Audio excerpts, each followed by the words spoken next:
mañana. Un buen día a los cronistas, a vos Daniel y a toda la audiencia de FM Alas. Bueno, Daniel, Marcelo nos ha estado escuchando. Es así, ¿no? Durante años le manejaron todas las reservas petrolíferas y la empresa estatal mexicana de petróleo fue a manos de los demócratas en su momento, ¿no? Sí, fue durante la administración de Bill Clinton, y bien como vos has dicho, ese dinero se devolvió con petróleo de la empresa estatal mexicana Pemex. Y hay un caso más reciente, si bien no por este fondo de estabilización que tiene Estados Unidos, que sería la segunda vez que lo aplique en su historia, en este caso en Argentina si se da, es que cuando llega Donald Trump a su segundo mandato presidencial, le exige a Ucrania entregar 500.000 millones de dólares en tierras raras, que hoy se ha convertido en un mineral muy requerido por la industria de la alta tecnología, a cambio de recuperar el dinero dado por Estados Unidos para sostener la guerra contra Rusia. Efectivamente. Entonces, primero decir que si se está pensando en el gobierno un nuevo endeudamiento después de habernos endeudado con el Fondo Monetario Internacional en abril, del orden de los 14.000 millones de dólares, convenio que ya la Argentina ha incumplido porque se había comprometido a acumular reservas para octubre, noviembre, diciembre de este año, del orden de los 4.500 millones de dólares, y el gobierno nacional no lo hizo, a pesar de que entre junio y julio es el ingreso más importante de dólares por la exportación de soja. Bueno, que para mantener este sistema cambiario que ha colapsado la semana pasada, después de que en 3 jornadas el Estado Nacional, Banco Central, tuvo que salir a vender 1.100 millones de dólares. Y es muy gracioso, o nos toma el pelo el presidente cuando dice que en realidad el Banco Central no es que esté vendiendo dólares, sino que está comprando pesos, como si fuéramos sonsos los argentinos, lo que eso significa, la corrida bancaria.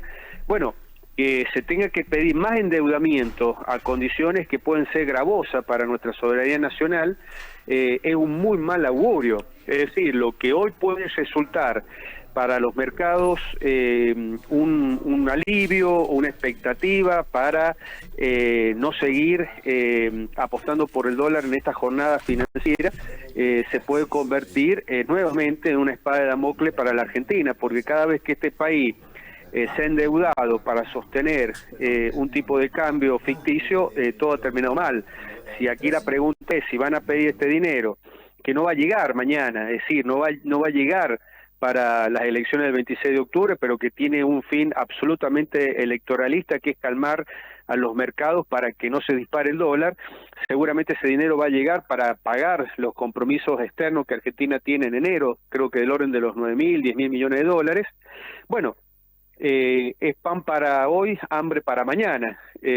Sabemos qué pasa en Argentina cada vez que los gobiernos han tenido que recurrir en auxilio desesperadamente al Fondo Monetario Internacional, y ahora, a partir de la afinidad ideológica de ultraderecha entre Milei y Trump, bueno, ir a otro prestamista para sostener algo que creo que ya fracasó, y es un modelo de contención de la inflación basado en el atraso del dólar y en la emisión monetaria para evitar que el dólar se escape, es decir, endeudándonos interna y externamente. Así que esto que para el gobierno nacional es un triunfo, en realidad debe ser tomado como lo que es, una gran derrota, y que preanuncia que la situación económica del país se va a agravar seguramente de acá a las elecciones de octubre. Marcelo, Trump va a pedir algo a cambio seguramente. Esto es así. Lo tiene que aprobar el Parlamento, es decir, el Capitolio, el Congreso de los Estados Unidos. Trump maneja por parte de los americanos, creo que no ese fondo donde se echaría mano para darle a Argentina no se sabe cuántos miles de millones de dólares, no es necesario el previo acuerdo del pero por parte del Parlamento argentino tengo entendido que sí. Todo Bueno, tipo esa es claro. una discusión que yo creo que sí debe haber, porque en la Constitución de la Nación Argentina todo lo atinente a la deuda, Sí. tanto el endeudamiento como el pago de la deuda debe pasar por el Congreso de la Nación. Y más, de hecho, claro. el último acuerdo con el Fondo Monetario, Milei, digamos que cortó por el campito, mandando un DNU, que luego fue aprobado estrictamente porque tenemos una ley que regula los decretos de necesidad de urgencia, que es más fácil legislar de esa manera que a través del Congreso de la Nación. Veremos cómo lo hace aprobar Milei a este posible préstamo. Bien. Ahora, Estados Unidos va a hacer lo que, por ejemplo, los chinos hicieron en la época de los Kirchner con el swap chino. Es decir, ellos te prestan dinero para reforzar la reserva del Banco Central. En el caso ya del swap chino no es suficiente para robustecer esa reserva del Banco Central, pero los chinos prestaron ese dinero y pusieron condiciones. Claro, 10.000 millones era el equivalente. El Fondo Monetario hace lo mismo, todos ponen condiciones como prestamista, o que vaya un oyente al banco, a cualquier banco privado y pida un préstamo y que intente él poner las condiciones respecto a la forma de pago o los intereses que capitalizan a favor del banco ese crédito. Imposible.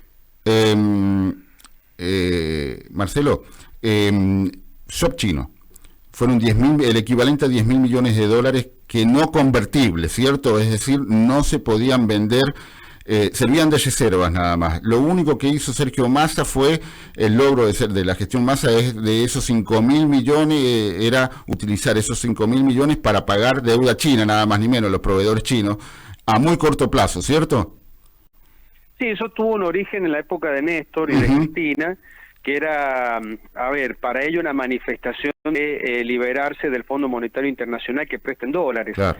Pero significó para Argentina aceptar condicionamientos y compromisos con China, que hoy un Milei alineado totalmente con Donald Trump está poniendo en riesgo esas relaciones comerciales y diplomáticas con China. Por ejemplo, la instalación de la base cívico-militar en Neuquén, la que se está instalando en la provincia de San Juan. Exactamente, ese era otro tema, porque los porteños saben más de lo que... concesiones de trenes, como fue la carga Belgrano, de un puerto en Tierra del Fuego, que creo que lo dio de baja Milei, las 2 represas innecesarias de Santa Cruz. Es decir, ese swap chino impuso condiciones a favor de China y sus empresas pseudo privadas que son estatales. Donald Trump, que está en una pelea geopolítica con los chinos y comercial, seguramente va a imponer condiciones para que Estados Unidos tenga también ventajas respecto a China o ventajas para sus empresas vinculadas seguramente a los recursos naturales de los argentinos. Y cuando hablamos de recursos naturales, a mí se me viene a la cabeza los que tenemos en San Juan. ¿Serán puestos a disposición o a favor de Estados Unidos el cobre, el oro, la plata que hay en nuestra cordillera?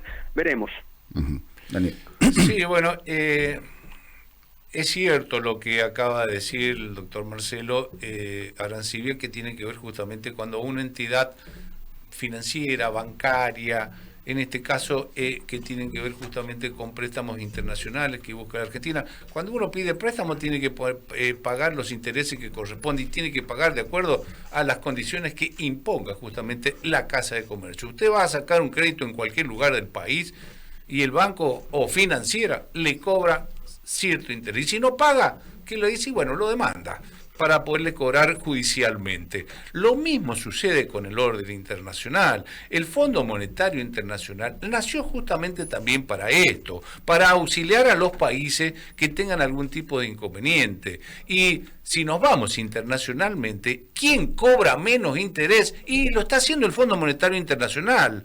La tasa que está pagando la Argentina hoy, Marcelo, en el Fondo Monetario Internacional es del 5%, entre el 4 y el 5% por los millones que le prestó a Macri, más los 20.000 millones, creo que es lo que le va a prestar justamente la Argentina en este último endeudamiento que está haciendo. Veremos qué nos cobra. Mire, esto que están hablando me hace acordar a la época de la pandemia. ¿Se acuerdan cuando los kirchneristas decían, no, se nos van a quedar con la Patagonia si nos dan la famosa vacuna norteamericana? que era totalmente mentira. Es más, nos iba a salir mucho más barata la vacuna norteamericana porque fueron los brazos de los argentinos que experimentaron justamente la vacuna argentina acá, en nuestro país, en el hospital militar, para determinar justamente si era buena o no. Veremos qué cobran, seguramente van a cobrar interés y seguramente que sí.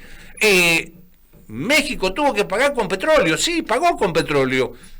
Lo mismo también podremos pagar nosotros, teniendo en cuenta que hoy por hoy la Argentina está teniendo, bueno, de alguna forma una importante, ha triplicado la cantidad de petróleo que estamos sacando a través de esto que es Vaca Muerta y las diferentes empresas, pero fundamentalmente a través de YPF. Hay que pagar los préstamos y hay que pagarlos. Ahora, que nos van a pedir el Aconcagua, no creo que sea así, ¿eh? Bueno, pero primero hay que decir que el caso mexicano del año 95 no tiene nada que ver con la crisis que está padeciendo cambiar a la República Argentina. El efecto tequila y después el efecto Azov que ocurrió en Corea del Sur fueron crisis financieras globales que afectó a la economía mundial. Claro. Entonces, Estados Unidos, que tenía una interdependencia ya con México. Claro, por el NAFTA. Por el NAFTA. Bueno, ellos necesitaban estabilizar financieramente a México para no contagiar a la economía mundial y generar un crack económico global. De hecho, muchos dicen que la debacle de la convertibilidad en Argentina empezó con el tequila. Estas dos crisis en México y en Corea, que hizo que, por ejemplo, Brasil devaluara, que tenía un esquema de convertibilidad a través del real, y Argentina no lo hizo. Y entonces, con el tiempo, al poco tiempo, la economía argentina empezó a generar deflación y generó una crisis económica y social que terminó con el gobierno de Fernando de la Rúa. Toda esa historia la conocemos.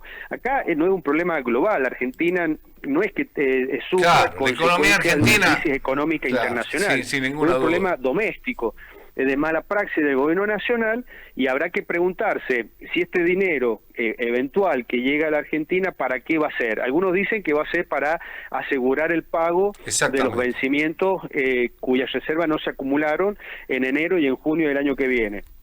Otros dicen que será para poder mantener el dólar por debajo de la banda acordada con el Fondo Monetario. Y si es así, estamos en un problema, porque nada asegura que ese dinero, como fue el del Fondo Monetario, no sea utilizado para la especulación financiera, es decir, para la fuga de capitales, ante una corrida frente al dólar como la que estamos viviendo, al menos desde hace 2 semanas atrás, o tal vez del momento que Caputo dijo irresponsablemente: si te parece que el dólar está barato, anda y compras campeón. Exacto. Desde ese momento el peso no ha dejado otra cosa que devaluarse frente al dólar, y bueno, ha generado toda esta crisis, que más la mala praxis política del gobierno, bueno, que lo llevó a perder de mala manera en la provincia de Buenos Aires. Hoy estemos sumergidos en un problema económico y político de enorme magnitud, con un gobierno que no está dispuesto a entender que es una gestión de transición, que debe construir los consensos para poder sacar a la Argentina de la crisis endémica que tiene, porque si no es un problema inflacionario, que, bueno, inmoviliza a la sociedad, es un problema de corrida cambiaria. Y la corrida cambiaria, a diferencia de la inflación, bueno, pone fin a los gobiernos. Entonces, el gobierno tiene que salirse de esa ideología ultramontana de ultraderecha, tiene que empezar a construir puentes nuevamente en el Congreso, con las provincias, y debe evitar endeudarse para sostener el dólar, que puesto a competir siempre nos gana. Y siempre esto termina mal. Pero me parece que el gobierno ha encontrado en Trump una posibilidad más de extender un modelo de estabilización económica que creo que ya ha fracasado. De hecho, en lo que se parece con el tequila era que México no tenía un esquema cambiario rígido como la convertibilidad y como Brasil, sino tenía un esquema de bandas, ¿no, Marcelo? Sí, bueno, yo esos detalles no los conozco, pero sí me parece que el acuerdo de abril con el Fondo Monetario se hizo la apurada, y que el gobierno nacional desaprovechó la oportunidad de acumular reservas a los fines de evitar esta corrida cambiaria, y hoy la estamos sufriendo. Marcelo, De hecho, ayer en un reportaje en Milei reconoce que esta corrida cambiaria se va a trasladar a los precios. Él hace una especulación que es mero voluntarismo de que va a implicar un aumento de los precios, pero que no va a significar un retorno a la inflación. Veremos. Últimamente el presidente se está equivocando en todos sus diagnósticos económicos. Marcelo, siguiendo en línea con lo que está sucediendo, el Fondo Monetario puede, uno de las cláusulas era que la Argentina tenía que acumular reserva y no acumuló absolutamente nada. Hoy ha firmado un decreto en donde de alguna forma les está ofreciendo a los exportadores, a la gente del campo, hasta el 30 de octubre les elimina totalmente las retenciones. Obviamente, ¿cuándo son las elecciones? El 26. Es nada más ni menos que un plan platita al revés o un mero acto electoralista, nada más ni menos, ¿no? Sí, hay una desesperación para acumular dólares que no lo hicieron en el momento de las exportaciones gruesas. Acordate que quisieron hacer un segundo blanqueo por fuera de la ley y que no resultó. Y así que no me ha de extrañar de que el gobierno tome estas medidas en la desesperación de conseguir los dólares que no tiene. Y ahí, se va a tener que enfrentar con sectores económicos de la producción que han apoyado este gobierno nacional por su alejamiento de las políticas económicas kirchneristas, que eran también obtusas, pero hay un elemento que el gobierno nacional no pondera, que es la confianza. El resultado electoral en la provincia de Buenos Aires indica que la libertad de avanza en realidad fue englutido por el PRO más rancio en términos electorales. Ha perdido muchos votos pobres y ha perdido muchos votos de jóvenes, la libertad avanza, y concentra su fuerza electoral en los sectores más acomodados, clase media alta, clase alta, que son los que han aprovechado este veranito o este plan platita en dólares.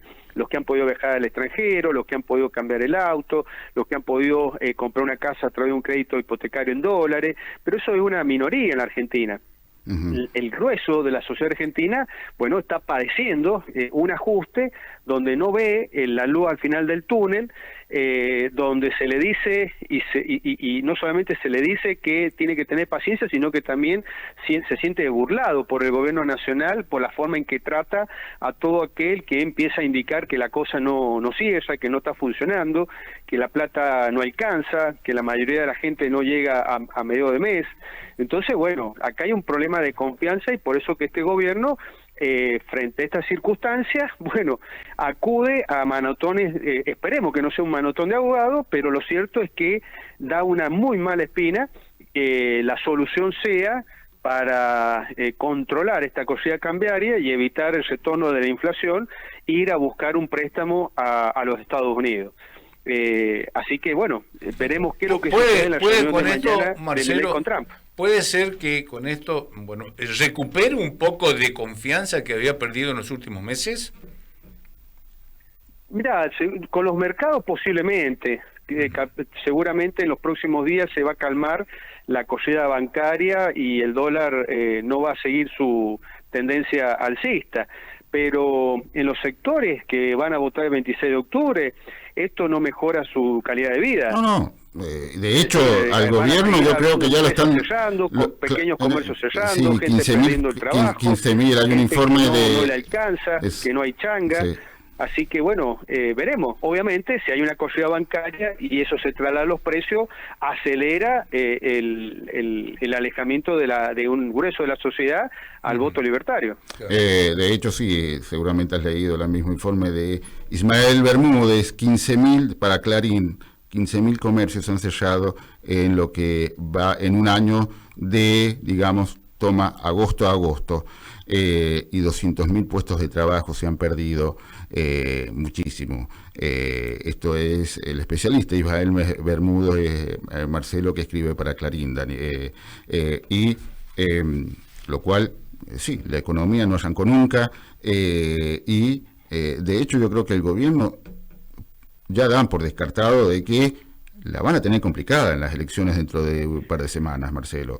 El hecho de que... Claro, y eso que dice Bermúdez no es destrucción creativa, no es que vayan desapareciendo del mercado los ineficientes, los que no están en condiciones de competir, sino que es lisa y llanamente una destrucción del empleo y de la producción y de los comercios, porque no es que desaparezca Juan y aparece María, porque este gobierno que ha abierto indiscriminadamente el comercio internacional, bueno, no ha preparado a los productores de bienes y servicios argentinos para competir en igualdad de condiciones. Y lo digo en estos términos. Para eso tendrías que haber hecho una reforma tributaria, previsional y laboral que le hubiese dado la posibilidad de que esa destrucción creativa hubiese generado nuevas empresas, nuevos comercios y nuevos empleos, cosa que no ha sucedido. Acá jamás ocurrió el rebote en B corta que decían los libertarios que iba a suceder una vez que se hacía el primer ajuste en diciembre del 2023. Recordemos que en ese momento se decía, bueno, se hace el ajuste, terminamos con la inflación y naturalmente va a aparecer la reactivación en la forma de B corta. Bueno, es una L.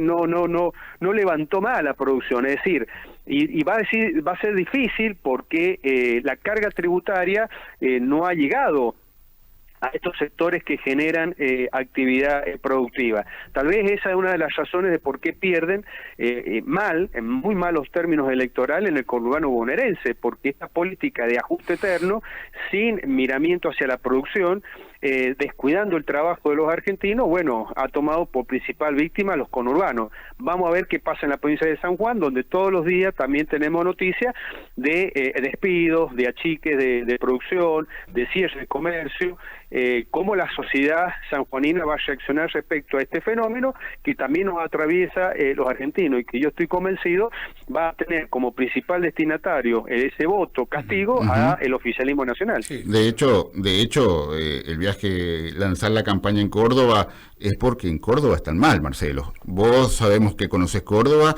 y ahí se descarta que el kirchnerismo gane porque ahí nunca pudo entrar el kirchnerismo, pero los libertarios van terceros cómodos, muy cómodos, ¿no, Marcelo? En Córdoba el kirchnerismo nunca hizo pie porque las políticas económicas del kirchnerismo siempre afectaron a la ciudad mediterránea, a las provincias productoras, ¿me entendés? Entonces era más fácil que el kirchnerismo ganara en sociedades donde se dependía mucho del Estado o del empleo público, por ejemplo San Juan. Claro. Hasta que las cuentas ya no cerraban y los desaguisados de Uñac dieron por fin a esta etapa de 20 años de gobierno consecutivo peronista. Pero en provincias como Santa Fe o provincias como Córdoba, hasta los propios peronistas desconocían al gobierno nacional de los Kirchner, y es porque tenían políticas antiproductivas. Bueno, este aprendizaje Milei lo ha pasado por alto, porque si en Córdoba ha caído, como en Santa Fe, la imagen del presidente es producto no solo de los malos candidatos que pueden estar ofreciendo, sino también porque su política económica, si bien necesariamente antiinflacionaria, que está fracasando, no es antiproductiva.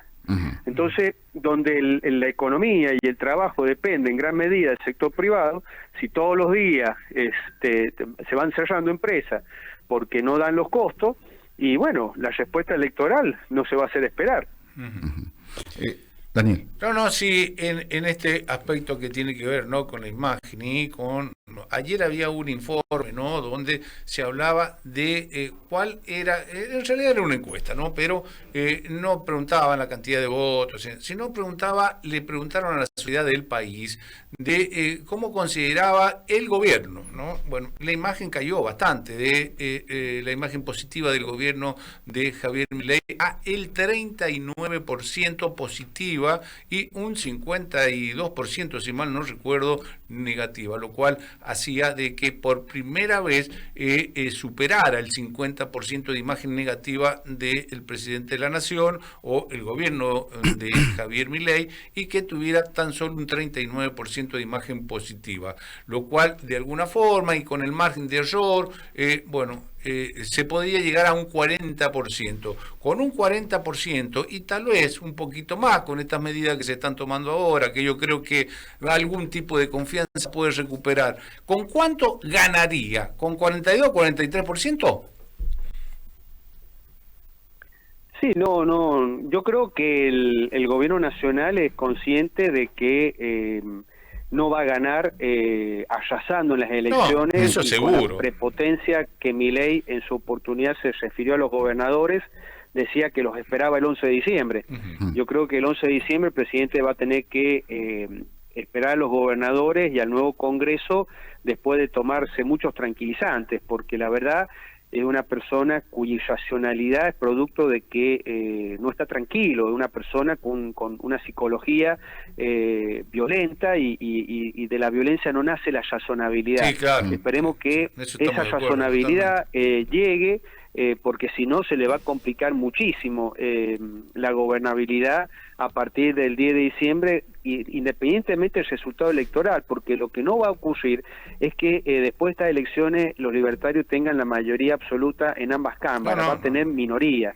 La discusión ahora es si va a tener el número suficiente de 1/3 para poder bloquear el Congreso. Como están las cosas, lejos me parece que también se está de lograr ese objetivo, aunque en términos generales salga primero en las elecciones nacionales, pero como son 24 elecciones, porque son 24 distritos, la lectura final habrá que hacerlo con los resultados en la mano, porque a partir de ese momento el presidente tiene que comenzar a tejer acuerdos y alianzas, incluso con aquellos sectores que él no quiere, no les gusta, o los considera degenerados fiscales, porque este es el sistema de nuestra Constitución, esto no es una dictadura, acá no se puede imponer la voluntad de una persona aunque sea el presidente de la nación, hay un Congreso, hay una justicia, hay un Estado federal, donde hay nación y provincia que tienen que, si bien cada una tiene sus competencias, tienen un margen inmenso de colaboración, y bueno, el gran desafío, y me parece que la gran duda que tenemos los argentinos, una gran mayoría, es si este hombre está en condiciones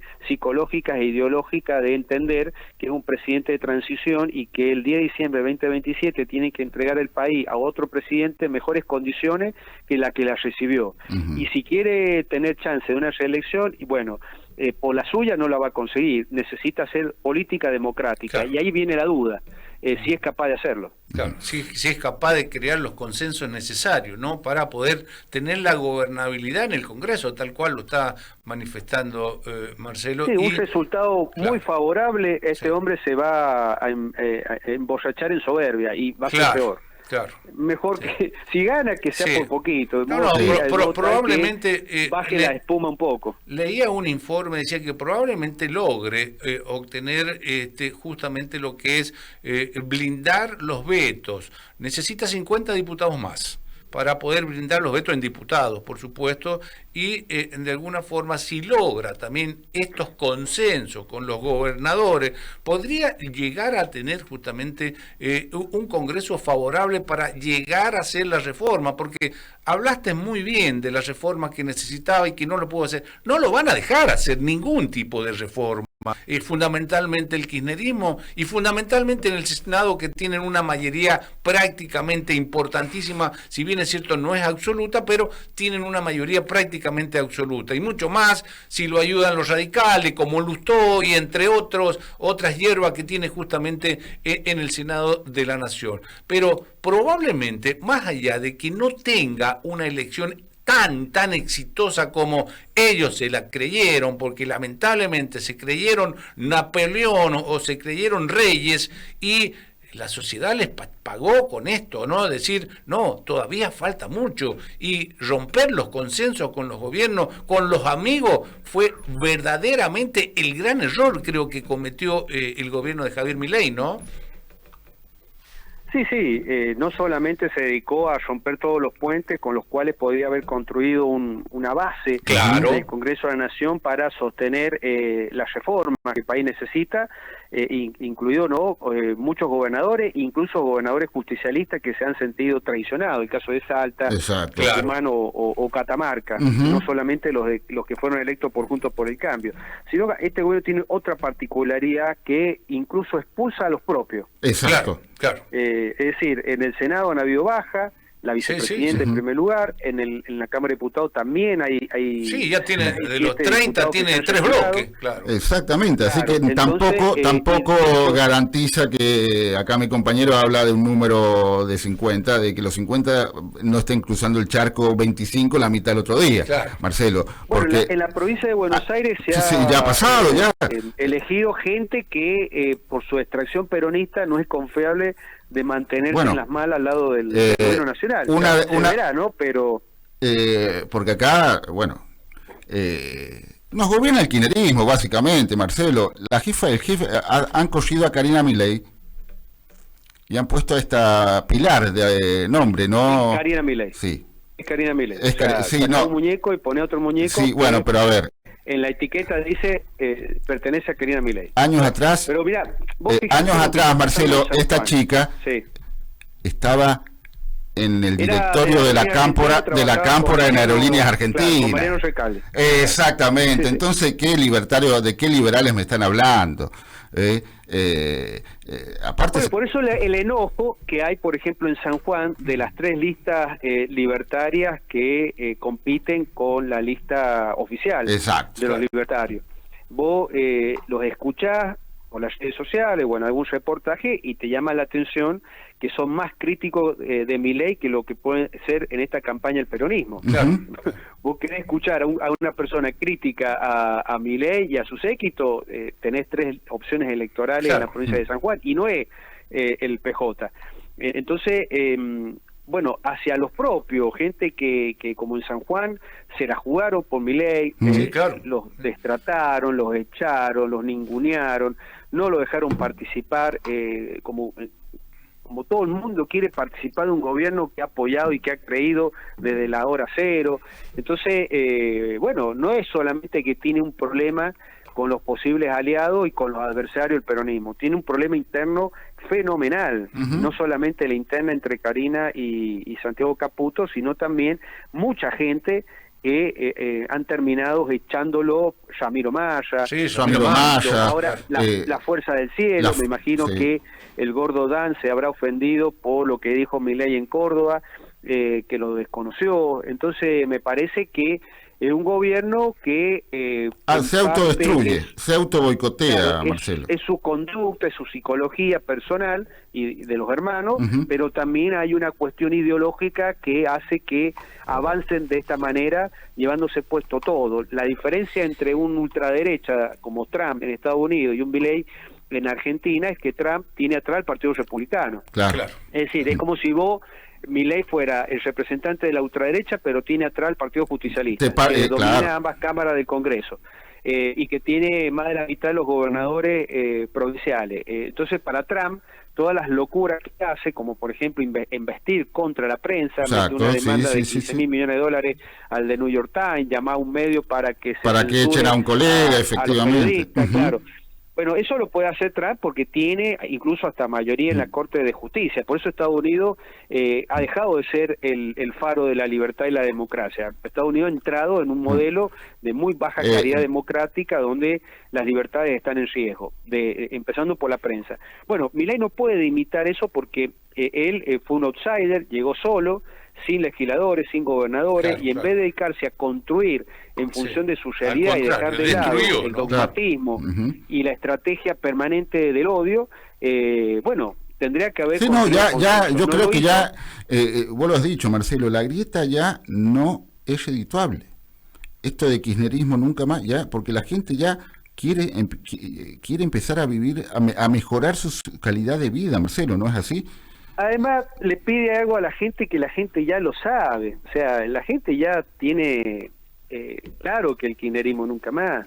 Claro, exactamente. Si no hubiese sido así, hubiese habido una de las tantas puebradas que ha tenido la República Argentina en su historia institucional y lo hubiesen sacado. Esto es como el 83, es como... Esto es 11-11. Claro, es como que... Porque la mayoría de los argentinos están satisfechos por esa sentencia judicial. Claro. En un país donde impera la impunidad, que haya una condena a una expresidenta y vicepresidenta es una gran satisfacción para los argentinos, pero se equivoca Milei al dedicar el discurso a ese combate a todo o nada contra el kirchnerismo, cuando bien como vos decís, la gente quiere de una vez por todas salir de esta crisis y comenzar a vivir bien. Y esto es lo que está fracasando el presidente. Te hago la última, Marcelo. Primero, está claro, si bien Trump tiene, es cierto, el Partido Republicano atrás, pero el Partido Republicano, digamos que, bueno, se traga saliva y cuando dicen Trump, se tapa la nariz, porque republicano sabemos que no es del agrado de Trump, ¿no, Marcelo? Bueno, yo no soy un especialista en la política norteamericana, pero por lo que puedo leer, la resistencia que los republicanos tuvieron con Trump en su primer mandato ya no existe en este segundo mandato. Entonces, bueno, es complejo la situación norteamericana. Por eso el espejo que Milei tiene sobre Estados Unidos no solamente una lectura errada, porque él no tiene las circunstancias políticas que mantienen el gobierno de Trump, sino que me parece que también es peligroso, porque en definitiva en Estados Unidos con Trump lo que se ha incrementado notablemente es la grieta, es la violencia política, donde existen muertos ya. Hay varios muertos por violencia política, sí, claro. Donde, bueno, se supone que la diferencia se resuelve en las urnas y hay gente que la está resolviendo a los tiros. Entonces, bueno, es muy complejo y no por eso es recomendable que el presidente la termine de una vez por todas con la violencia verbal. Claro. De hecho, de hecho la gente quiere que el presidente escuche y cambie. Ha visto una encuesta el día sábado en Clarín, Marcelo, vos que lees los medios nacionales igual que yo. La gente no está pidiendo que se vaya, no, sino que cambie y empiece a solucionar los temas de la gente. Marcelo, básicamente. Gestionar, básicamente, Marcelo, que es lo que se advierte que no tiene este gobierno, Marcelo. Por último, Marcelo, estuviste con Mario Negri, ¿qué te dejó? No, un discurso muy interesante. Hacía muchísimo tiempo que en la provincia de San Juan no escuchaba un discurso con un profundo contenido, con mensajes respecto a la situación en que se encuentra el argentino hoy día, la necesidad de construir un espacio político superador a lo que tenemos para no volver atrás, pero tampoco tener que aceptar este presente ignominioso. Y con esa verba radical, democrática, de un discurso político donde no se dicen cosas impostadas, donde no se van a lugares comunes, sino donde se fija una posición y se trata de decir, bueno, es por acá. Así que me pareció sumamente interesante el discurso de Mario Negri. ¿Es candidato Mario Negri en Córdoba para estas elecciones? No, pero tengo entendido que Mario Negri, el radicalismo fuerte en Córdoba, uno de los bastiones, está segundo muy cerca del oficialismo, ¿no, Marcelo? Mira, el radicalismo de Córdoba está en una profunda crisis, producto de que de Loredo, como presidente del bloque, casi se puso la peluca e intentó ser candidato libertario en la provincia de Córdoba, y el radicalismo cordobés no se lo permitió. Exactamente. Después intentó ir por fuera y Karina lo sacó. Entonces, bueno, el problema es cuando vos a los partidos políticos les dibujás su identidad, y esto... Esto le pasó al PRO también. Como a Lustó, que como es el presidente que se ha ido con el kirchnerismo, por ejemplo, ¿no? Bueno, el radicalismo es un partido que debe volver a ser un partido nacional. Y tiene que entender que para ser un partido nacional no se puede subir al barco mileísta, porque no tiene nada que ver con la ultraderecha, y tiene que ser la alternativa a lo que ha sido siempre, o el competidor directo de lo que ha sido siempre con el peronismo. Pero bueno, las crisis económica y política ha hecho que nuestra realidad partidaria sea totalmente distinta a lo que supo ser en el siglo XX. Marcelo, te damos las gracias por tu tiempo, por tu atención, y obviamente te vamos a estar consultando con la información política si lo requieras. Que tengas buen día, muchísimas gracias por tu tiempo. No, gracias a ustedes, un fuerte saludo a la audiencia. Muchísimas gracias, Marcelo. Fue Marcelo Arancibia charlando con los cronistas de la mañana en esta interesante charla, Daniel.